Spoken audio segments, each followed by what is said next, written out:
Moving forward through adversity. I'm confident that I can achieve my every goal. I'm becoming all that I can be. I am a black child. I am a child of God. Heritage. I let my culture drape my crown, with the tips of my lineage rest on my shoulders. And no, you cannot manhandle my mother's narrative. I'm protective of my temple. That's why I keep my birthright. I got tired of people stealing my culture, so I locked my hair so you can't get inside of it. So no, you cannot touch my hair. I'm still cleaning your ancestors' fingers off of it. And besides that, this is not just my hair. This is my heritage, a representation of who we are. We are black, we are adaptive. We were designed with thick skins to safeguard our hearts, and tongue and hands on our tongues to clap back. Don't you ever disrespect me. So no, you can't touch my hair. You need to know each strand. See, this is Harriet, this is Henrietta, this is Marley, this is Kendrick, this is Cole, this is Ghana, this is Boo Ivy, this is Nigeria. All of it's Africa. There's a crescent continent from my spine to the top of my scalp, so I wear my hair like a sycamore, fig waving from the banks of the Middle Passage. So don't forget where you came from, and don't forget where you're going, and don't forget the women who twist, who cut, who prim, who weave, who braid, who sit inside the lawn chairs for hours to get their hair done for nobody but themselves and their family. Myself and my family is not a sideshow. You're not a sideshow. His name to Muhammad Ali. He won the heavyweight championship, but then he lost it because he didn't go to the war. But then he got it back. He died from Parkinson's disease.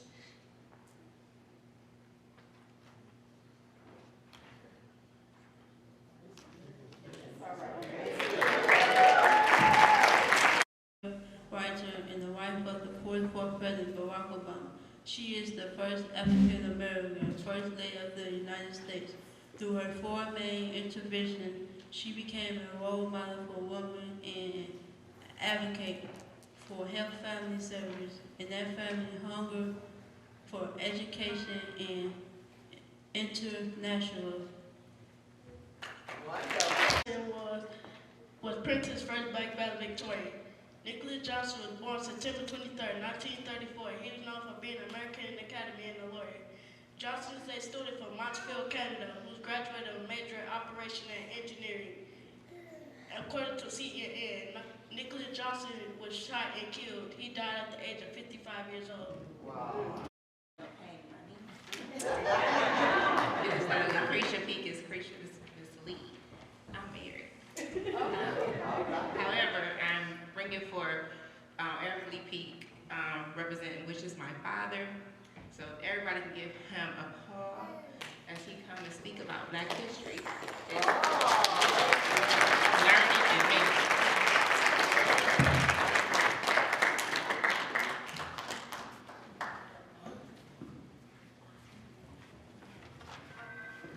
I just want to say, Lucretia, I'm glad you're married.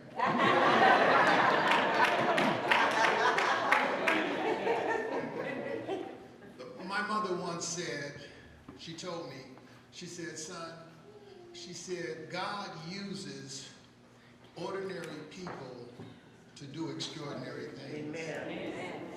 And I thought about that over and over again.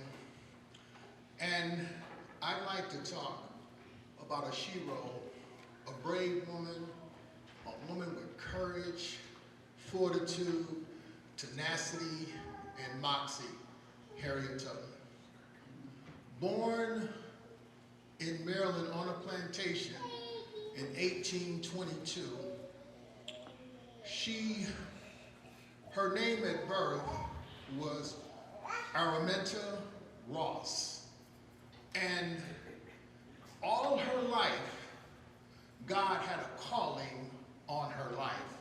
In every aspect of her life, God had something important to do. So during these trials and tribulations, God was preparing her to do something extraordinary. At a young age, between 9 and a half, the plantation owner, he leased her out to another plantation to trap muskrats. And it was during this time that she was trapping muskrats, God was telling her to be prepared. She learned about the forestry. She learned about setting traps. She learned about different herbs. She learned how to make her trail out of the woods to get back to where she was going.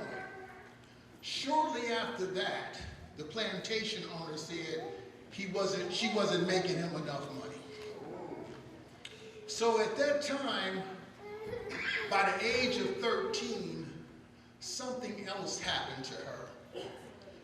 In a cabin, storage cabin on a plantation, a runaway slave was running from a white slave owner, and he ran into the cabin that Harriet Tubman was in. And the slave owner couldn't catch the kid, the young fellow, because he was real fast, and he had the audacity to ask Harriet to help him catch this young man in the cabin.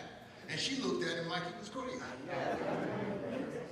So the young man finally made his way to the door, but before getting to the door, there was a weighted plate on the table. So the slave owner realized he couldn't catch the young fellow, so he grabbed the 2-pound weight and he threw it, trying to hit the young fellow, but he hit Harriet Tubman in the forehead. And when he hit her in the forehead, it fractured her skull. Blood was running from her forehead, and they really didn't think she was going to make it. But once again, God had a plan for her life. And it took a while for her to heal, and she even had to work in the field with a bandage on her head, picking cotton and blood running from her forehead. But God healed her. And in the course of being hit in the head, Harriet started having epilepsy fits, or epilepsy incidents, to where she would black out. But God took care of that too. Yeah. So by the age of 24, she got married to a John Tubman. And Harriet decided, once she found out that they was going to sell her and her brothers, she told her brothers, she said, let's escape. So the two brothers got with Harriet, and they escaped from the plantation. But the two brothers became fearful. They said, what if we get caught? We'll be beat to death. What if the dogs catch us out in the woods? Harriet said, I'm not going back. So the two brothers went back to the plantation, but Harriet made her way to Philadelphia. And when Harriet got to Philadelphia, God spoke to her, and she decided to come back to Maryland to get her husband. When she got back to the plantation, guess what? Her husband had married another woman. Now this pissed her off, and she wanted to do something to him. But God spoke to Harriet and said, leave him alone, he's not worth it. So at that time, he said, I got something else for you to do. He told her to go back to the plantation that she was on and get some more enslaved people and take them to Philadelphia, which she did. When she got to Philadelphia, God spoke to her and said, I want you to rescue your enslaved people on the plantation. And Harriet thought about it for a minute, and she was a little hesitant. 5'4", 120-some pounds, and you telling me you want me to go to plantations and free our people. And so Harriet got quiet, and God spoke to Harriet, and he told her, if you do this, I'll never let you get captured. I'll never let you get beaten. I'll never let you go to jail. And I'll never let you get lynched. So Harriet took God for his word. And she went to plantations, and she got her brothers and sisters and people that was enslaved. But I'm going to tell you something. Harriet was very feisty. And Harriet learned something when her brothers turned back. So Harriet got her a .45 pistol, a Bowie knife. She put the .45 pistol in her belt, and she put her Bowie knife on the side. And Harriet would tell you, if you leave the plantation with me, you going all the way. If you turn around, I'm going to kill you. And she said a big guy tried her one time, a big muscular man. He said, I think I'm going back. She said, I'm going to kill you right here. Keep going. And he did. So she did God's work. There's so much to tell, so I'm going to try to make this as expeditiously as possible. I cried twice in doing the research, and God was not through with Harriet. So the Civil War took place, and when the Civil War took place, God said, I got another mission for you. She said, I want you to join the Union Army. So she did. She came to an encampment with soldiers, and some enslaved people, and so they looked at her real strange, the Union Army soldiers, and they couldn't figure out what she was doing there. But Harriet was so smart. She was so brilliant, and she could listen to what she listened to what God told her, and she followed his instructions. I want you to turn to the person next to you and say, I'm willing to listen to God. Say it again. And that's why she was never caught. So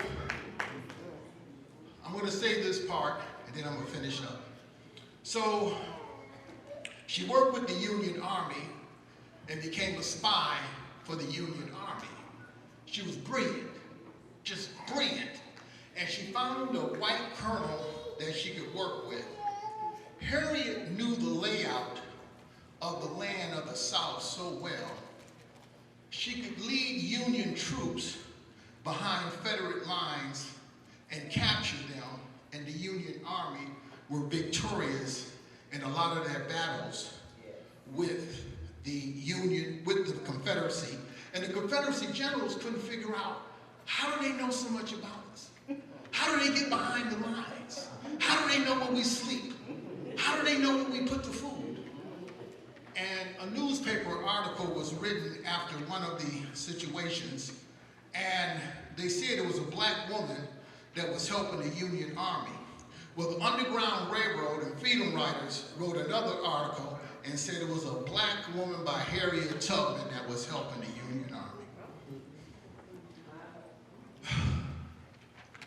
So, during this course, a lot of black enslaved people was coming off the plantation. Harriet was smart.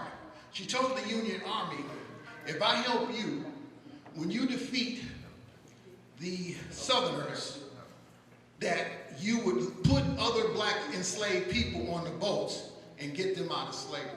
And that was the promise they kept with her. And I just want to share this piece with you. There was one incident that was written in the autobiography of Harriet Tubman. She went to a plantation to get some enslaved people off the plantation. So someone had told them that Harriet Tubman was in the area. So the white slave owner said, we're going to get her this time.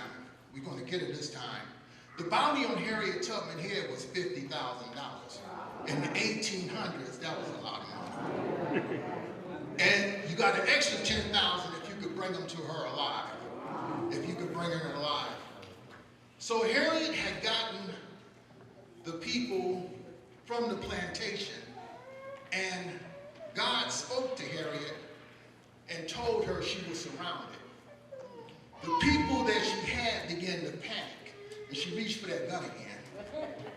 And she got still, and she went into a corner, and she said, Lord, you told me I would never be captured. You promised me that if I liberated your people, that you would see me through the mission.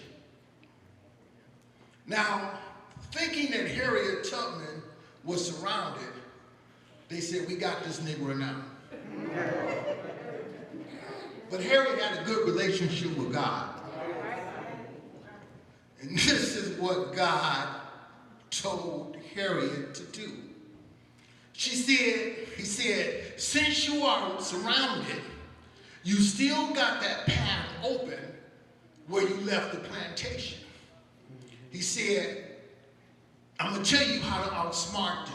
Go back to the plantation. Harriet told the people that she had, we're going back to the plantation like we never left, and we're going to stay there until they left. They searched the woods, couldn't find her. They was just astounded they couldn't catch her. They was told information that they would be able to capture her. Harriet got under one of the cabins and watched them come in, put the horses up. She waited till they got settled and told the people, let's go back into the woods. That's how brave she was. Here's the last piece that I want to tell you. In 1850, they had the fugitive law that was passed. In 1850, when they passed the fugitive law, any slave that left a plantation and called themselves free, they would be sent back, they could be captured and brought back to the plantation. So Harriet Tubman talked to God again, and he told her, instead of taking the people to Philadelphia, he said, take them to Canada instead. Now, this is why Detroit is so important. Detroit is only a rock throw away from Canada. So, Second Baptist Church in Detroit was one of the Underground Railroad stations. So Harriet Tubman had to come through Detroit. She had to come through here. And this was called not Detroit, but Detroit, because a black Frenchman discovered Detroit. So Harriet Tubman, by herself, routed away from the southern states to get through Detroit to Montreal, Canada. She was incredible. She lived to be 93. So Pastor Ely, you got a little more time. You got more time left.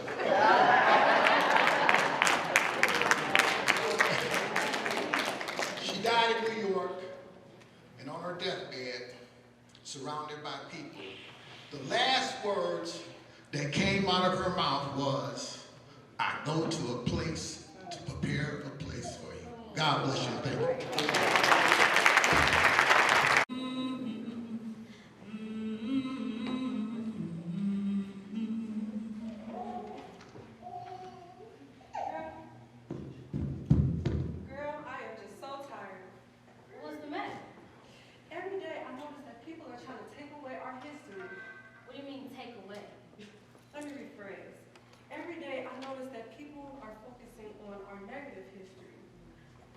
Negative history is what molded us to be so strong and steadfast. Well, what about our positive history, where we were kings and queens, and black men and women were referred to as gods and goddesses? Well, you're right, but as long as we know who we are, it doesn't matter what the people say. But what about... There is no but. You know, like I know that our blood runs deep. Nobody, and I mean nobody, can take that away from us if we shout it to the rooftops. We will not be silenced and we will not be moved. So don't you let nobody turn you around. Listen, I want you to come over here and sing a little tune that my mama used to sing to me. To let me know to just be strong and just hold on, okay? Okay. Ain't gonna let nobody turn me around, turn me around, turn me around. Ain't gonna let nobody turn me around. I'm gonna keep on walking, keep on talking, marching on the freedom land. Ain't gonna let nobody turn me around, turn me around, turn me around. Ain't gonna let nobody turn me around. Gonna keep on walking, keep on talking, marching on the freedom land.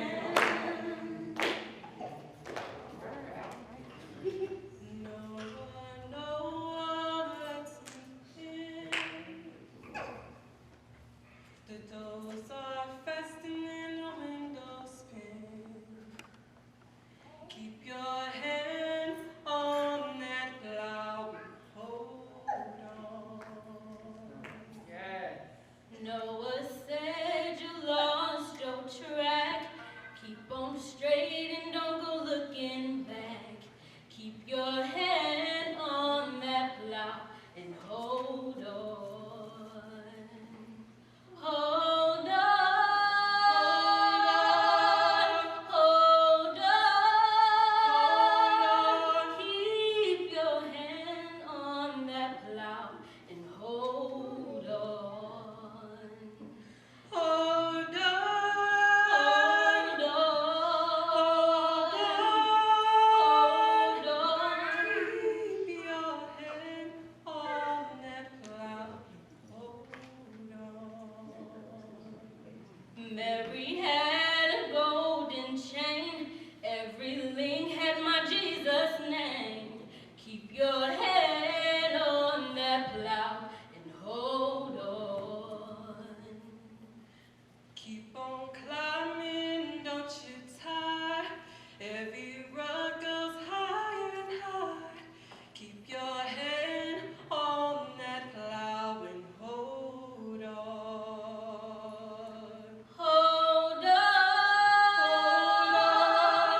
boxer. When he was 22, he changed his name to Muhammad Ali. He won the heavyweight championship, but then he lost it because he didn't go to the war. But then he got it back. He died from Parkinson's disease.